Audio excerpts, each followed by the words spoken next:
Amados irmãos, graça e paz, louvado seja o nosso Deus por ter nos contemplado com tantas bênçãos celestiais. Eu quero compartilhar um texto da Palavra de Deus, localizado em Hebreus capítulo 10, a partir do versículo 19. É um texto fantástico que traz para nós uma lição muito profunda para o nosso crescimento espiritual. A palavra de Deus aqui em Hebreus capítulo 10, a partir do versículo 19, diz o seguinte: Portanto, meus irmãos, tendo ousadia para entrar no santuário pelo sangue de Jesus, pelo novo e vivo caminho que ele nos abriu por meio do véu, isto é, pela sua carne, tendo um grande sacerdote sobre a casa de Deus. Aproximemo-nos com um coração sincero, em plena certeza de fé, tendo o coração purificado de má consciência e o corpo lavado com água pura. Guardemos firme a confissão da esperança sem vacilar, pois quem fez a promessa é fiel. Cuidemos também de nós, de nos animar uns aos outros, no amor e na prática de boas obras. Não deixemos de nos congregar como é costume de alguns. Pelo contrário, façamos demonstrações.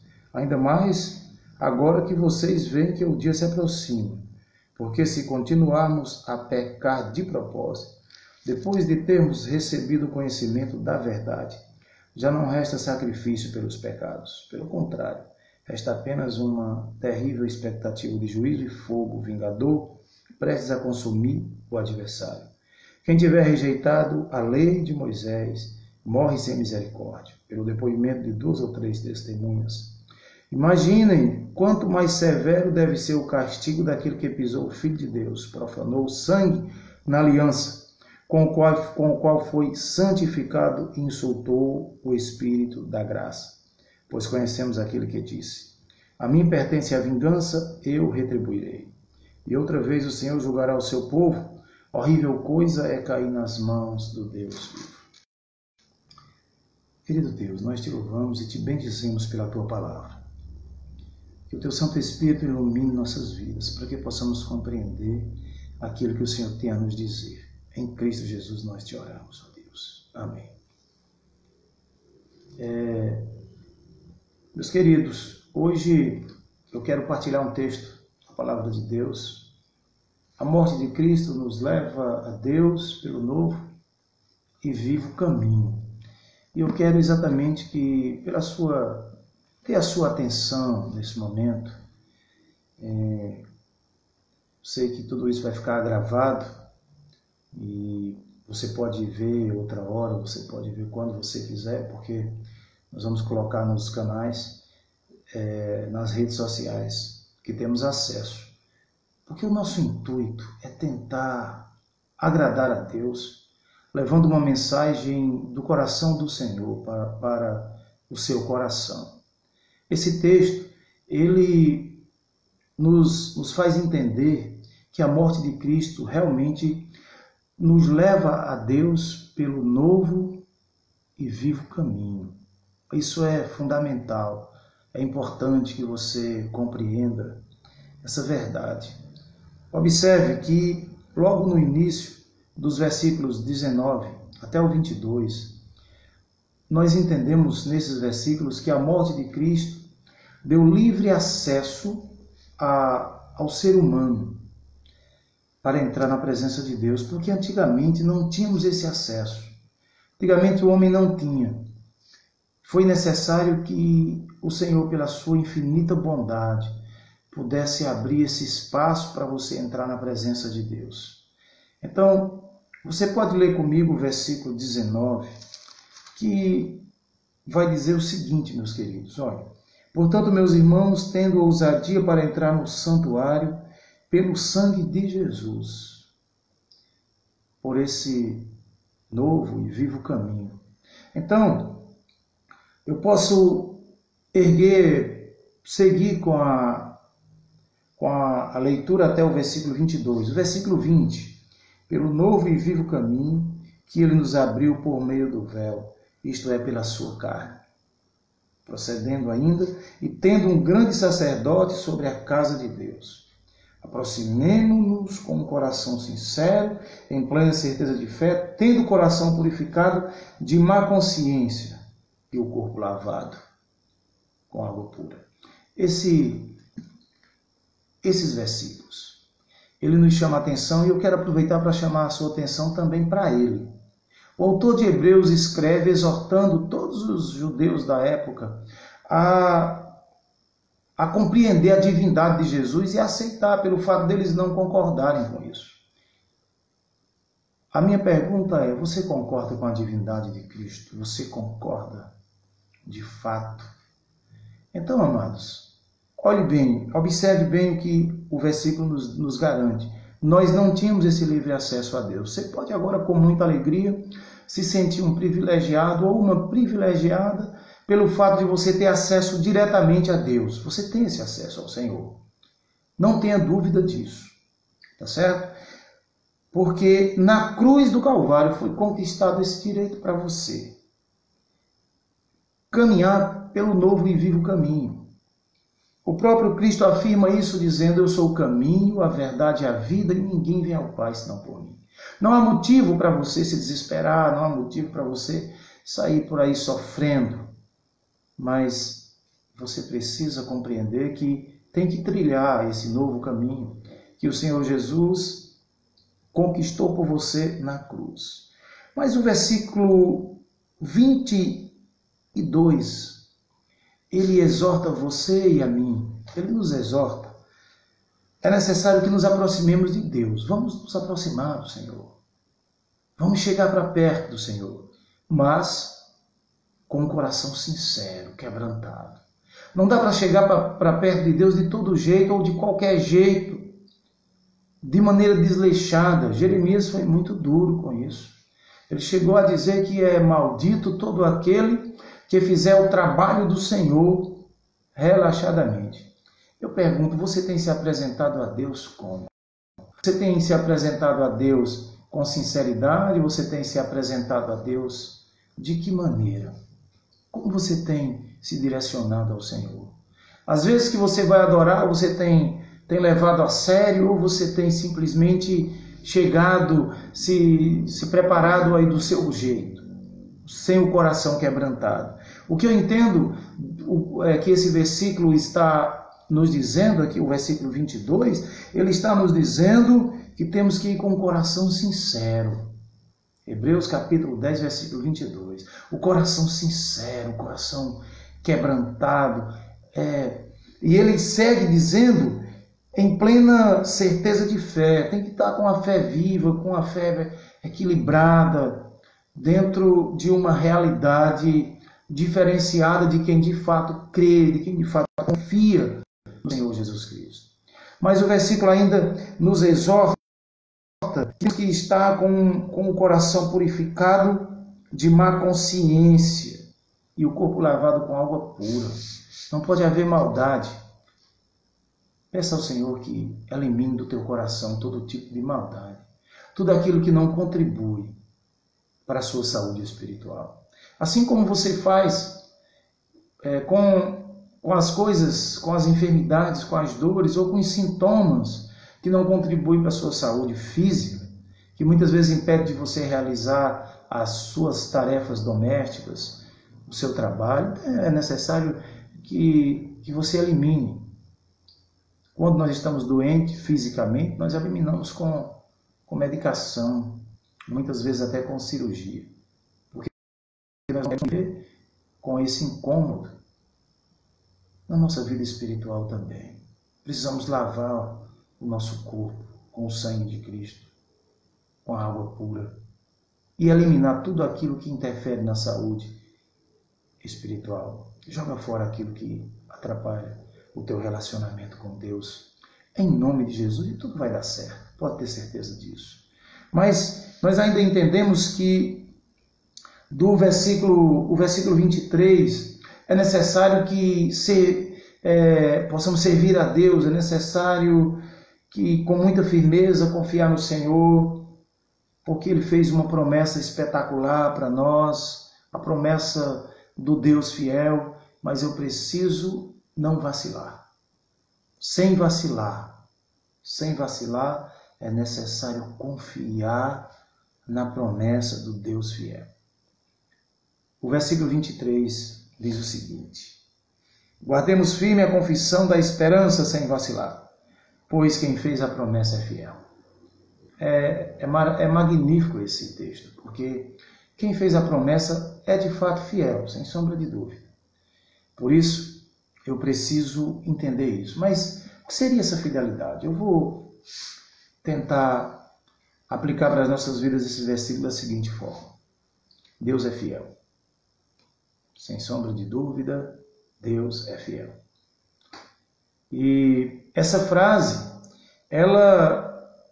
nós encontramos ela em alguns lugares de destaque, muitas vezes nas lojas, nas casas, nos caminhões, em alguns muros e, sobretudo, nas redes sociais também. Deus é fiel. Muitos usam essa frase para massagear o ego, mas, meus queridos, analisando à luz do texto bíblico que acabamos de ler, Deus é fiel e cumpre a promessa na vida daqueles que são fiéis também. Então, para receber a promessa do Deus fiel, você precisa ser fiel. Se você não for fiel, eu tenho todo o prazer em dizer que Deus continua fiel, tanto para abençoar como para punir.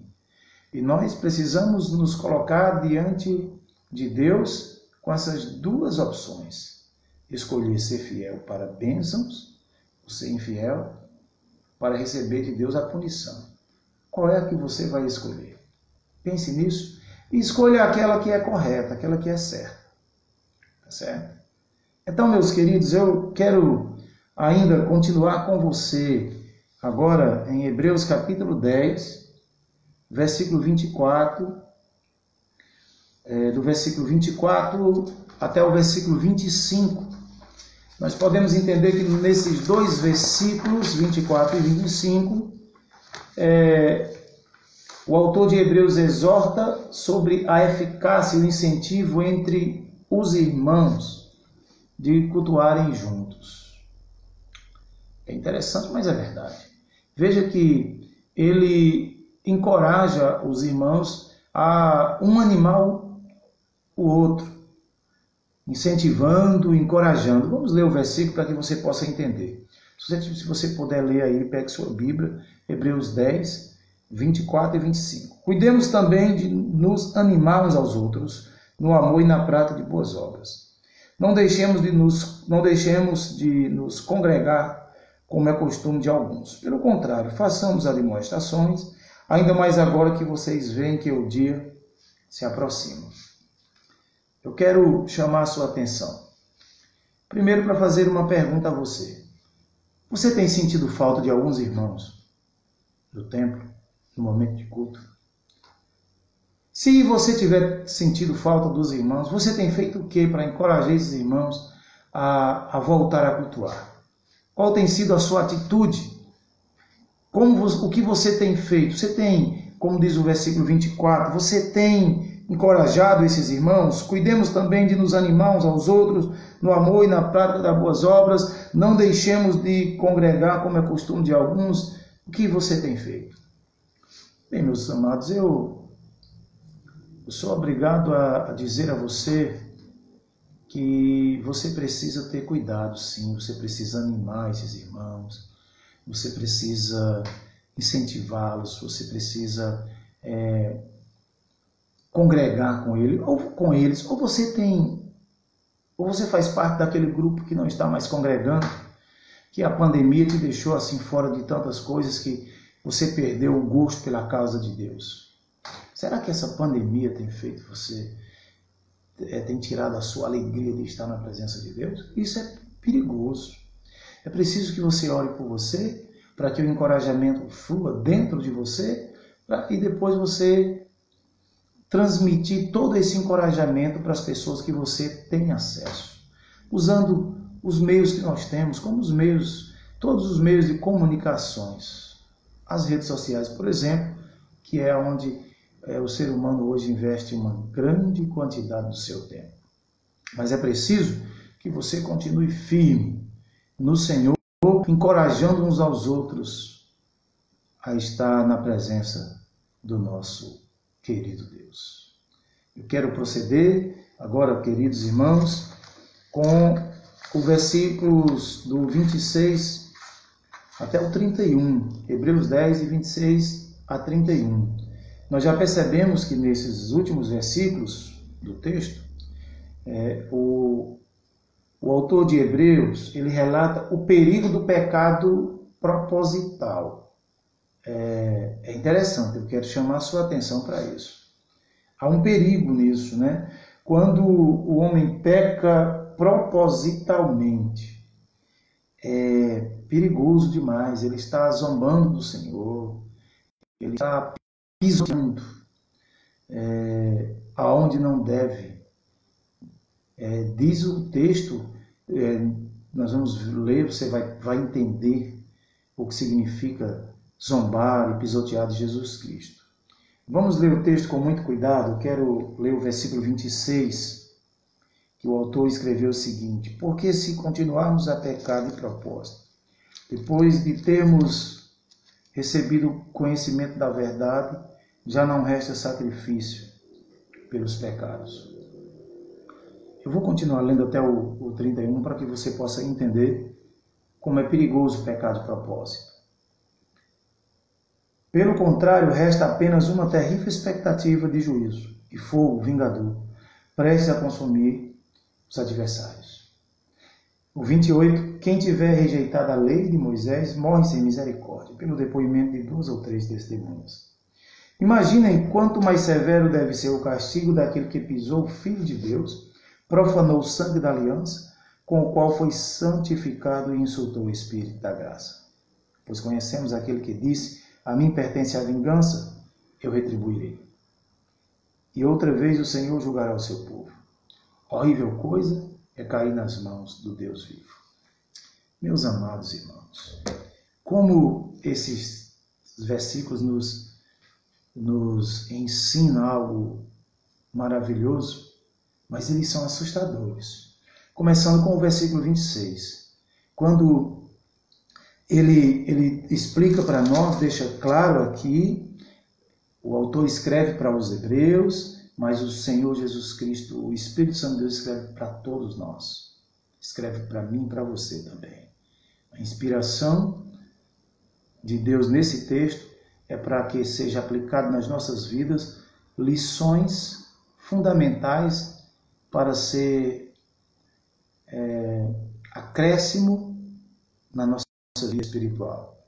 Então, o versículo 26, porque se continuarmos a pecar de propósito, depois de termos recebido o conhecimento da verdade, já não resta sacrifício pelos pecados. O que ele quis dizer com isso e o que isso quer dizer para nós? Que não devemos pecar de propósito. Eu não sei se você já parou para refletir sobre o perigo de pecar voluntariamente, que é exatamente aquele pecado onde você pratica de livre e espontânea vontade, mesmo sabendo que não deve, né? Mesmo sabendo que fazer determinado ato, cometer determinado ato é pecado, e você faz. Se formos citarmos aqui alguns, nós com certeza teremos uma lista muito grande de pecados que muitos crentes fazem. Porque o texto está falando para aqueles que conhecem a verdade e vivem nessa prática, né? Incansável. O Senhor diz não faça e muitos continuam fazendo. Meus queridos, é um perigo. A punição ela é terrível. O autor de Hebreus deixa isso claro. Veja o versículo 27, pelo contrário, resta apenas uma terrível expectativa de juízo e fogo vingador prestes a consumir o adversário. Nós nos tornamos adversários do Senhor quando cometemos o pecado voluntário. como eu gostaria que todos que estão me ouvindo agora e que vão me ouvir depois, pudesse pensar nessa realidade, para não cometer os pecados proposital. Aquilo que o Senhor diz, não faça, então não faça. E aquilo que Ele diz que deve fazer, faça com alegria, para louvar o seu nome. Porque, veja o versículo 29, imaginemos quanto mais severo deve ser o castigo daquele que pisou o Filho de Deus, profanou o sangue da aliança, com o qual foi santificado e insultou o Espírito da graça. Então nós entendemos que o pecado de propósito, ele é punido com um certo rigor. Porque o versículo diz, mais severo deve ser, mais do que aqueles que rejeitaram a lei de Moisés, segundo o versículo 28, que quando eles cometiam pecados que eram provados por 2 ou 3 testemunhas, a punição era a morte, eles eram eliminados do meio do povo. Mas o autor está dizendo que essa recompensa nos dias atuais é muito mais severa. Imaginemos quanto mais severo deve ser o castigo daquele que pisou o Filho de Deus, Jesus Cristo. Quando nós pecamos de propósito, nós estamos pisando, profanando o sangue da aliança, o qual foi santificado. Estamos insultando o Espírito da graça. Nós devemos, meus irmãos, pensar várias vezes antes de cometer pecados voluntários. Jesus Cristo ensina para nós lá na carta que João escreveu, na primeira carta, João escreveu dizendo que, filhinhos, não pequeis, mas se porventura pecardes, temos um advogado. Jesus Cristo se apresenta como advogado para combater o pecado. Mas eu queria que você entendesse que ele não diz assim, filhinho, não pequei, mas quando você pecar, temos um advogado. Não é isso, certo? Porque se fosse assim, abria um espaço para a gente pecar, né? Não pequei, mas não pequeis, mas quando pecar? Ele não diz isso. Filhinhos, não pequeis, mas se por acaso. Esse por acaso é uma maneira acidental. O pecado na vida do crente deve ser um acidente, não pode ser proposital, porque as punições são severas, não são puniçõezinhas simples, elas são duras, elas machucam, elas são amargas. Então, é importante você cair nessa realidade, como diz o ditado aí popular, deixar a ficha cair, para que você não cometa falhas de propósito, vendo que o nosso Deus abomina tudo isso. Porque a promessa aqui é que é de fato amarga essa punição, mas no versículo 30 ele diz, pois conhecemos aquele que disse, a mim pertence a vingança e outra vez o Senhor julgará o seu povo. A vingança pertence ao Senhor. Outra vez o Senhor julgará o seu povo. Claro, vai chegar o momento em que você vai dentro do tribunal de Cristo. E pode ser tenebroso, mas pode ser um alívio. Pode ser o alívio de todas as coisas difíceis que nós vivemos, de todos os sofrimentos que estamos passando aqui na terra, quando estamos diante de Deus, se estivermos lutando contra o pecado. Não pecar de propósito, é lutar contra o pecado. É sentir uma tristeza profunda quando o pecado acontecer em nossas vidas. Olhe bem para o Senhor e procure fugir do pecado. Sei que somos imperfeitos. Jamais vamos viver sem cometer pecados. Mas quanto mais lutarmos contra o pecado, mais abençoados seremos e o nosso crescimento espiritual com certeza vai aumentando a cada dia. Mas se andarmos de braços dados com o pecado, como quem estima, teremos consequências amargas, porque o nosso Deus é fiel. Ele já nos deu o privilégio de trilharmos o novo e vivo caminho. Ele já nos deu o privilégio de termos acesso direto a Ele sem precisar de mais ninguém. Então, por que nós vamos fazer questão de desobedecer a esse Deus.